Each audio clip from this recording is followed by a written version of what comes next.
And today we are talking about our bodies in midlife, our aging bodies, and how we're going to look at them and love them and appreciate them. This conversation with our guest, Heather Creekmore, is the first of many we're going to have this month around making the most of our bodies at this stage of life and of celebrating and being grateful for the bodies that God has given us.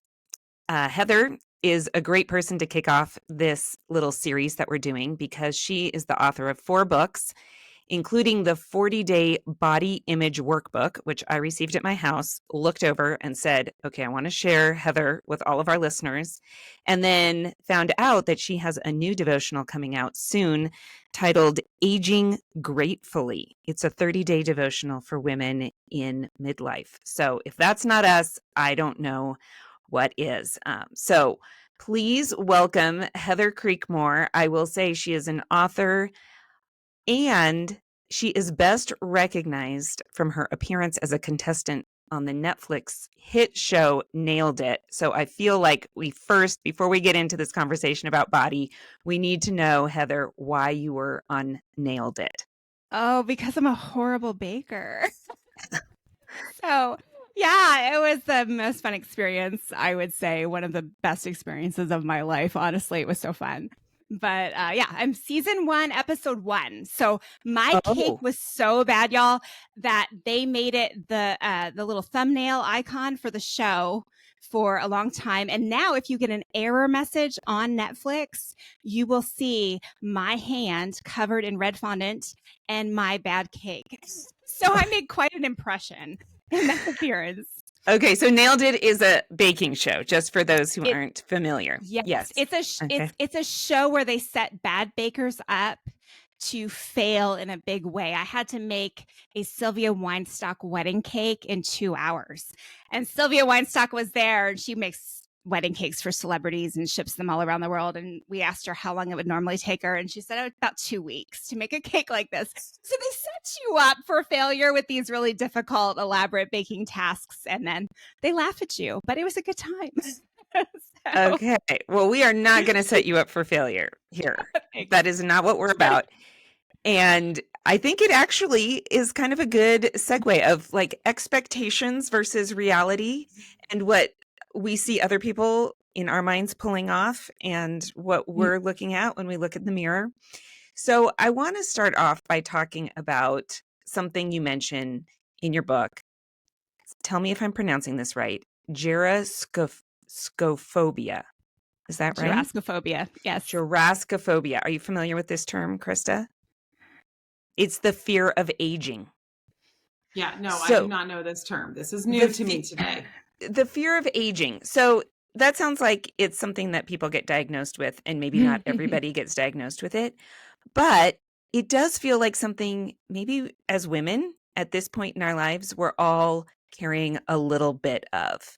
Can you talk about this idea of the fear of aging and how that impacts how we look at ourselves when we look at our bodies in the mirror? Yeah. Well, it's interesting. The group, the age demographic that struggles with Gerascophobia the most is actually 25-year-olds.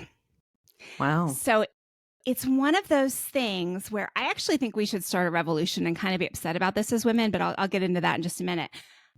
We are afraid of turning 25 because we're told that's the quarter century mark. We're afraid of turning 30 because that just sounds old when you're 25. We're afraid of turning 40 because that just sounds older. And then 50 and then, 60.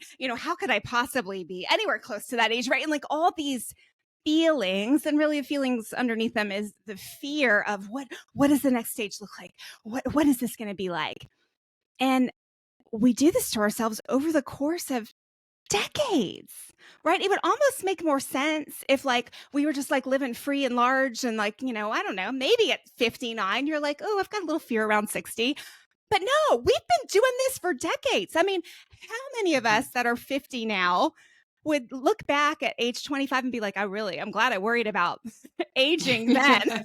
Right, exactly. I'm glad I worried about my body and what my face looked like then, because whoa, that really, no, I mean, the problem is that for so many years, we have been told and really conditioned to believe that our bodies are our business cards, right? Our bodies are what we show up within the world and how we offer ourselves to the world.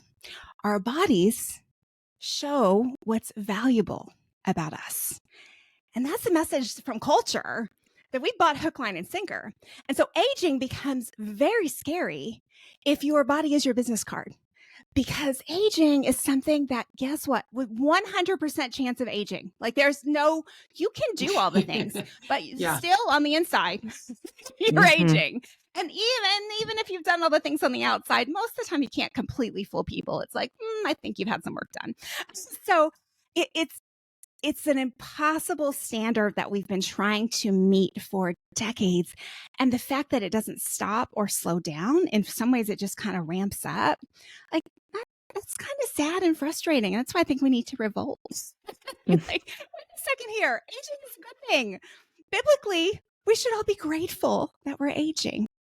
It is interesting. I do not remember my grandmas struggling as much with aging as I see myself and my peers struggling with aging. And so what has shifted? What has changed culturally? Because now, granted, yes, maybe they had some struggles that they weren't sharing with me, but I think it was less. I mean, you even look at how long women dyed their hair. It was they stopped much earlier than we do. I mean, just little things like that. So what has shifted?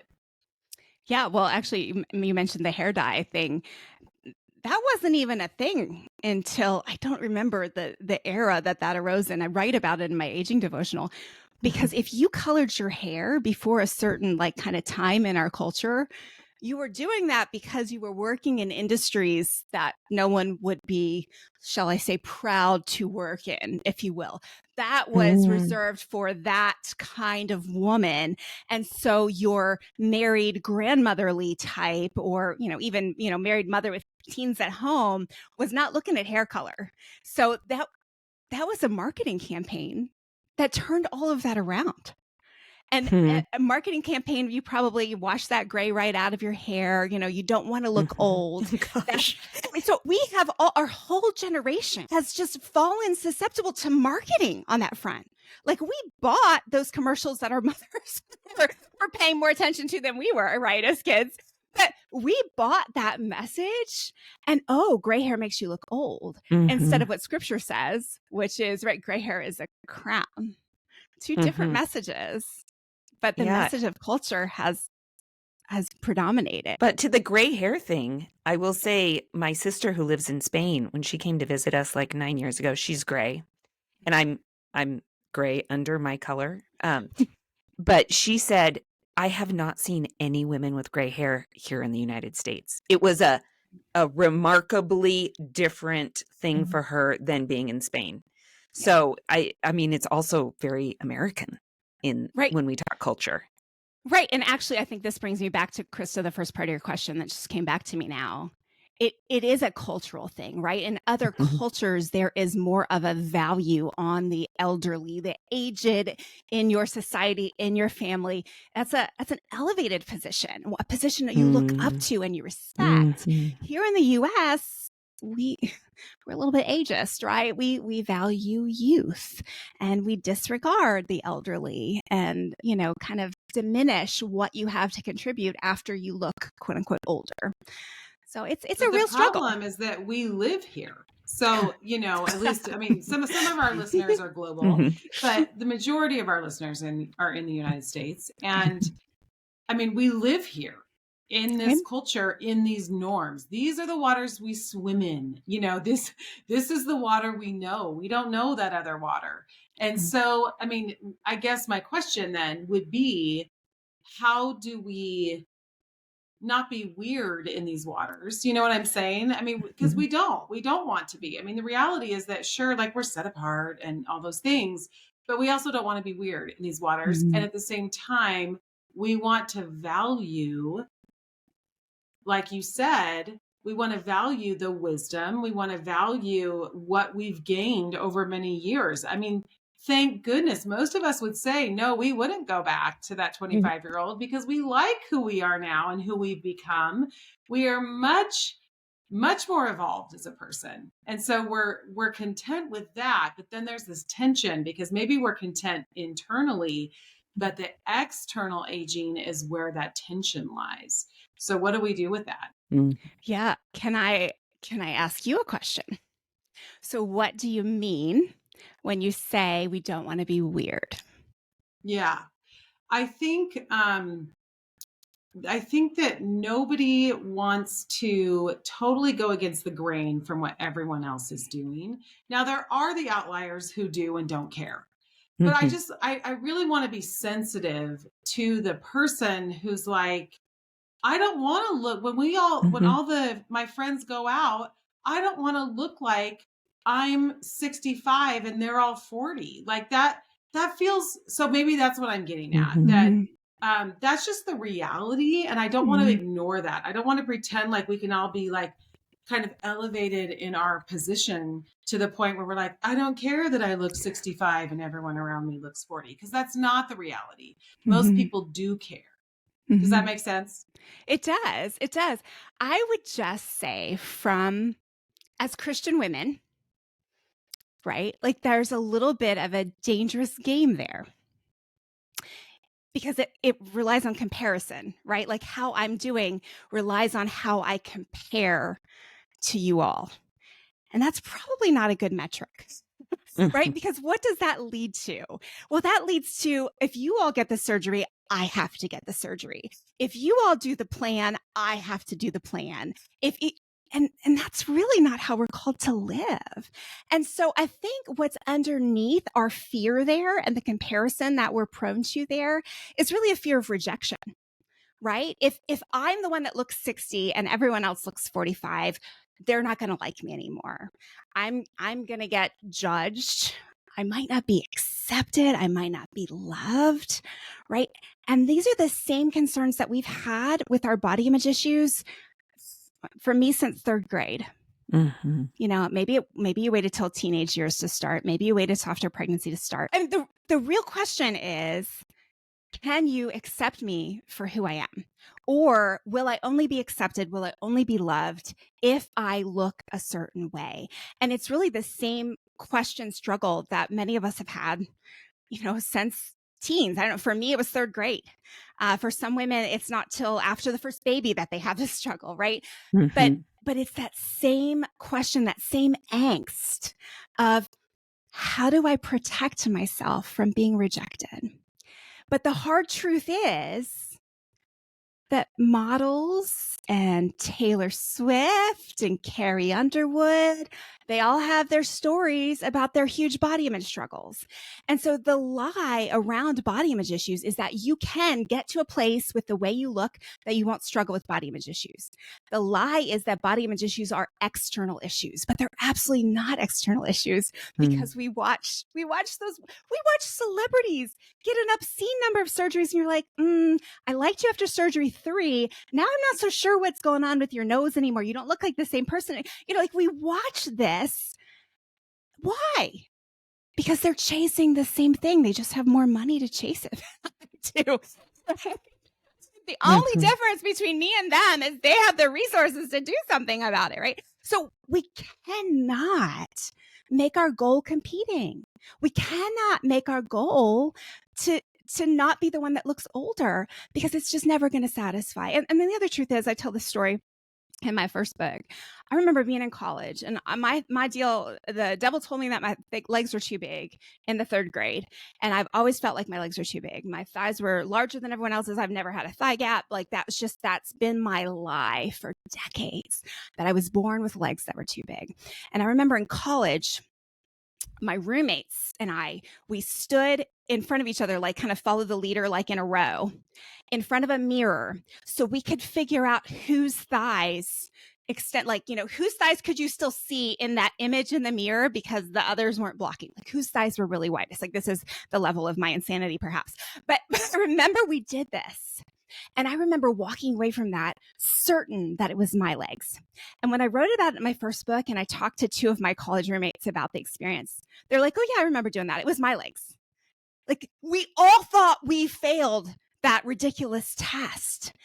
And so even if you do all the things to compete, to be the one that still looks 45 with the other women trying to look younger, you can still come of that thinking, oh, I lost. I still don't look as young as they do. I still don't look as good as they do. So I guess my encouragement would be, we cannot fight this as an external issue. That's not what it's about. And I totally hear you, Krista, right? Like, you know, like there's a level of taking care of yourself that is kind of an expected thing, right? Like I'm not advocating for the extremes here, but if we don't have the heart settled, if we don't have the heart issue settled, no matter what we do with our body, we're still going to struggle. I totally agree with that. I mean, 100%. I agree with that. It's true because it always comes back to the heart, always, always, always, and contentment. And do we know who we are? And where is our identity rooted? I mean, that is 101. Like we have to settle those things. We have to settle our identity in order to move forward. And in this issue in particular, because I mean, we're going to keep changing. That's just the reality of it. And there's also this question, like you said, of how do we discern, you know, how long do we dye our hair? I mean, Alex and I have talked about that, you know, because I mean, Alex, I don't know if you want to speak to that a little bit, but, you know, because every one of us has a different line too. And then how do we not be judgmental of other people who may have a different line than we do? So I would love to hear both of your thoughts on that. Well, I think we've talked about I've got significant gray and I spend money and time to cover it because for now it feels right. And I feel like it's going to get to a point where it no longer does. And so the questions that I continue to ask myself are, why am I doing it? Like I want to check in with my motives. And I do think it looks better. My husband has told me he likes my hair when it is colored. So I figure he has to look at me and he gives me a lot of affirmation. I think part of why I am doing well in my aging process is I have a husband who is very generous in his words of affirmation as I age. And I'm sensitive to that because I know that's not true for every woman. But anyway, he likes it. My kids have different opinions on it, but I am constantly, because it's something that I have to keep up, right? And and the more gray I have, the sooner between appointments I have to start mitigating where do I part and where do I cover my roots? And like it's a practice that doesn't go away on its own. I'm consciously involved with it. So it brings up these questions for me a lot on a daily basis. Like I'm in a stretch now where I'm getting closer to the appointment than I did from my last appointment. So I'm dealing with the roots every day. And I have to get to those heart questions daily. And I think maybe I will get to a point where I will say, my heart will be in a better place if I don't do this anymore. But I think for now it's okay. But I am struggling. Like it's a very tangible example to me of how much do I make this a priority in my life? And at what point does it become an idol? Because I don't want to make my gray hair the thing that I freak out about like on my tombstone, she died because she freaked out about her gray hair. Like I do not want that. I want to be known to be a woman that ages gracefully. And so, yes, I would love to hear your answer, Heather. I don't really know how to make a discernment for other people. I let other people make their own choices when it comes to their hair. I think that's exactly it. We get to choose, right? So I don't have enough yet that I could go fully gray without them having to color me gray. I have some, but so I'm still coloring too.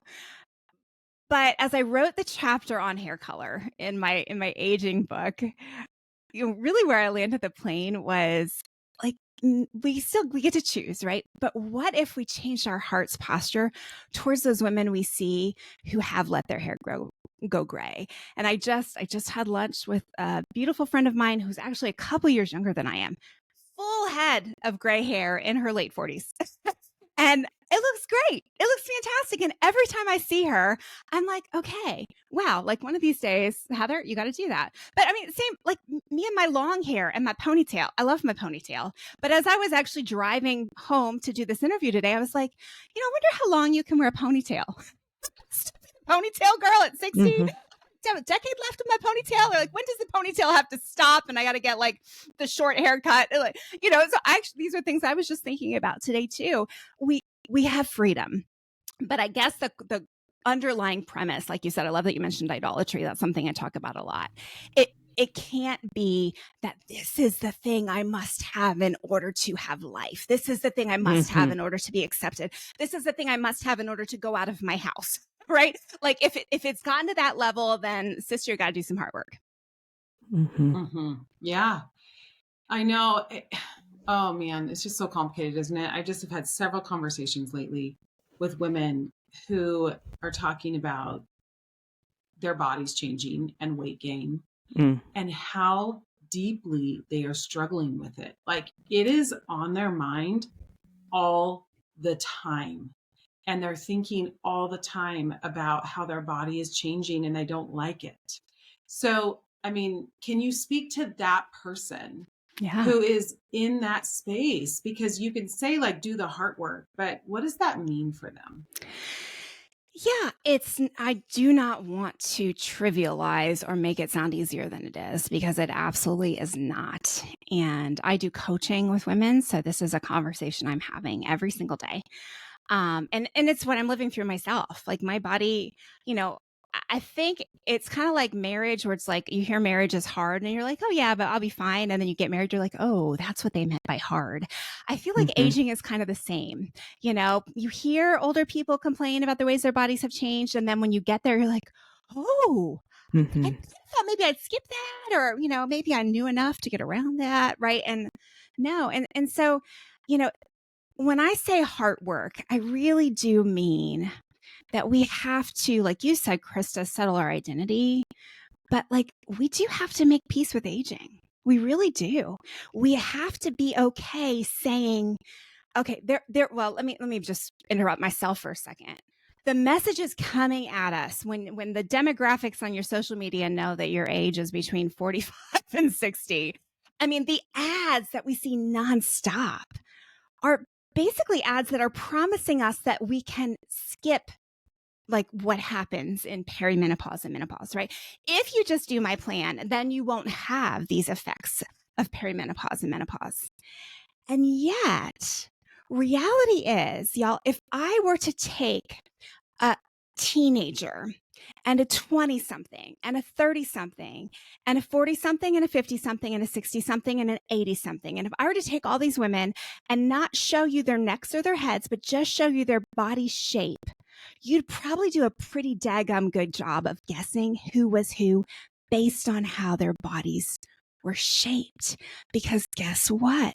The human female body changes shape over the decades, right? And so while messages and culture are telling us, whatever you do, don't gain weight here, don't let this part but everyone I know is having the same experience.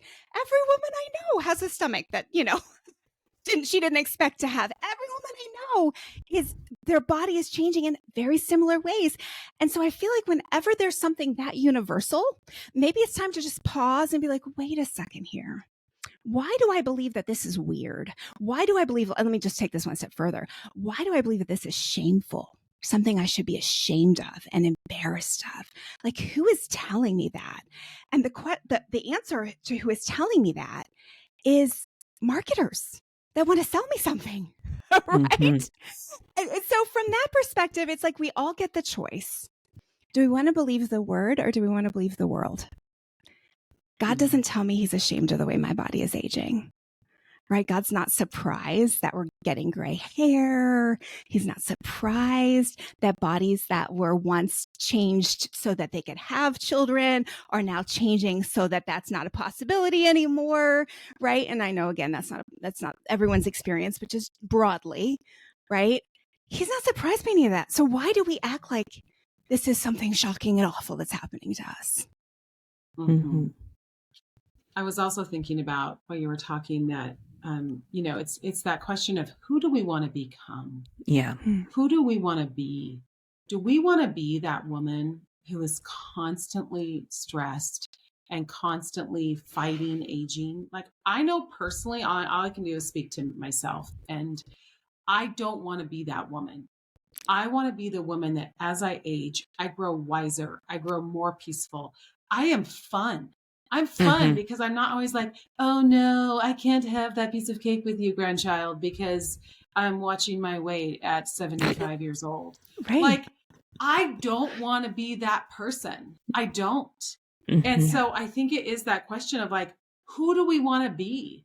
And if we want to be that person who is more at peace and wiser and is fun for me, then how do I get there? And how do I start being that person now who settles my worth and who settles, some of those things in my own heart? Yeah. So can you talk to us a little more about like spiritually, how do we gird ourselves up with what God says so that we can be that? Yeah. I mean, obviously we have to be in the word because the messages of the world are so coming at us so frequently from every direction, right? All the time. And so we have to be in scripture, reading what God thinks of us, what God created us to be and do. And beyond that, just the reality of, well, let me put it like this. I have learned, I'll speak for me, we live in a culture that talks about my truth. And I have learned that whenever I get down on myself, when there's things I'm like, oh, I wish it was this. I wish it was this. I don't like this. I don't like this. That's my truth, right? That's like, oh, according to Heather is not the right weight. According to Heather, does not like meet these standards, right? And whose standards are those? They're my standards. Ouch. What does that mean? It means I've kind of become my own little God, haven't I? I'm deciding what my truth is about me. So I have to picture Jesus just kind of standing there thinking or saying, Heather, you have all these standards and expectations for yourself. And that's not my truth. That's not what I think about you. That's not how I'm judging you. Y'all, it's with embarrassment that I say this, but I know I've gone to bed more nights of my life feeling like I had failed against my standards than laying in bed thinking about how I failed against God's standards. Did I eat that thing I swore I wasn't going to eat? Did I skip a workout? Like those were the things that would stress me out as I laid in bed at night. And it's like that, but that's my truth. That's not God's truth. Right. And so realizing that a lot of the stuff we've put on ourselves comes from the world around us, not from Him, and freeing ourselves to recognize that like in Him is the only place I am fully loved and fully accepted and fully known and fully seen. And that's not going to come from me stopping the aging process with the best anti-aging cream around or, finally getting the body that I always thought would make me content. I mean, I speak to women every week that finally got their bodies. They did the surgery. They did the weight loss. They did the thing. They finally got their bodies. And you know what their first response is? I guess I must need 5 more pounds. I guess I must need 1 more procedure. It's not enough to satisfy the heart that wants to know if it's accepted. And the only one that can answer that is Jesus. To that point, Heather, I think it's true. And I always say, like, I don't want to ignore, like, control the controllables. I mean, I'm all about that. Like, don't be obsessive, but take care of your body, move your body, feed your body nutritious food that is whole food and that's going to actually nourish your cells, right? Like I'm all about like control the controllables. That's great. And be healthy because this body matters and how we treat it matters. So I don't want people to hear, and even in future episodes, we're going to be talking about some fun stuff about like, how do you control the controllables and, all of that.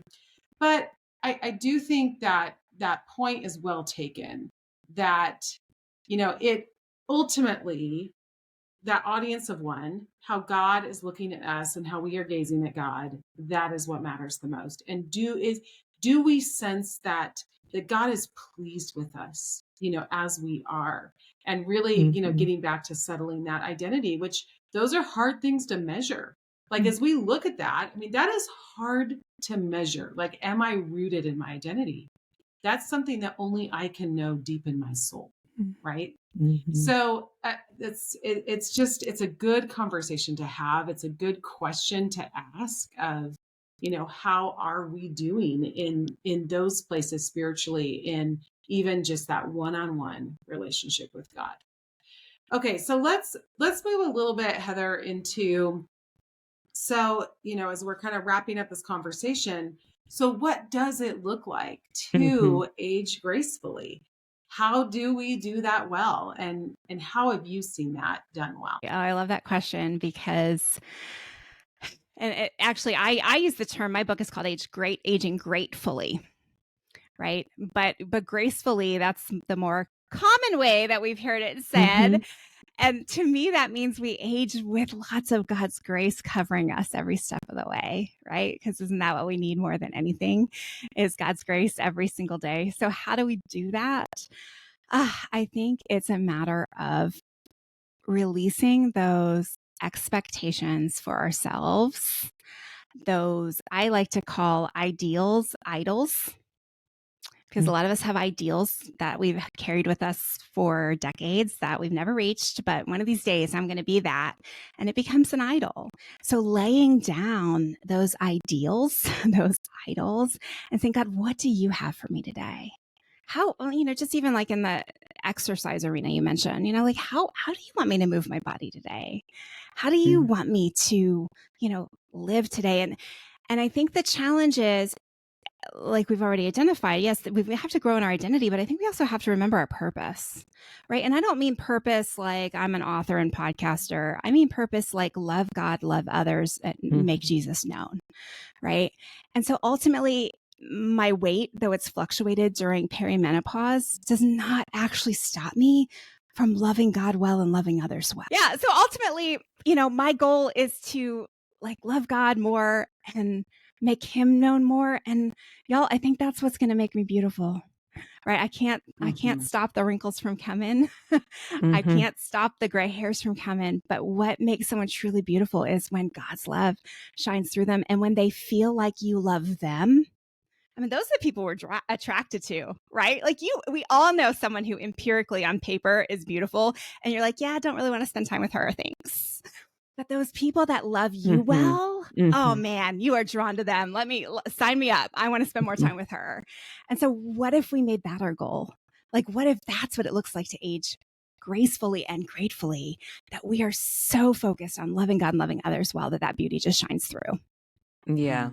Yeah. Because that Holy Spirit radiating is a kind of beauty that you can't buy or inject or dye.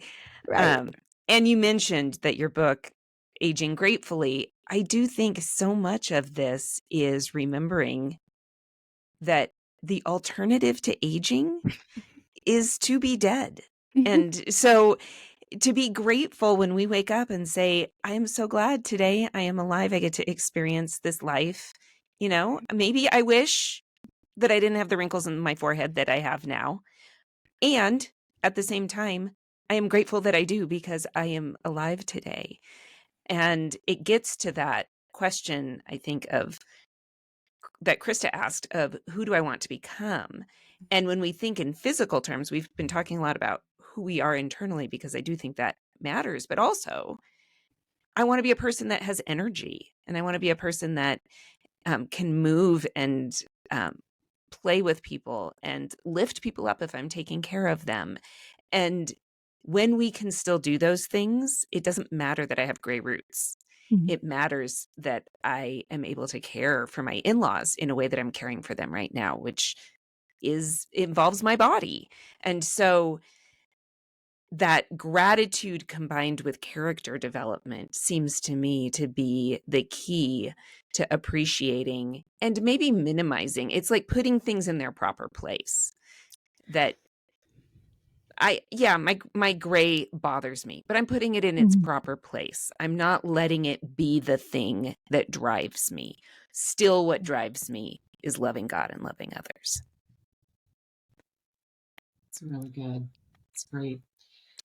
I kept thinking when you were talking, Alex, do either of you listen to that song? I'm so blessed. I'm so blessed. You got this. I mean, but it's that song. Like, I try to listen to that most mornings because it really does put me in the right frame of mind of focusing on that gratitude. And here's why I'm blessed today. She's like, sure, I may have this problem because I've got some problems going on. That's for sure. But like, it helps me focus actually on here. I've got breath in my lungs. I've got, here's the things that I'm going to focus on today. So good. Thank you so much, Heather, for coming on.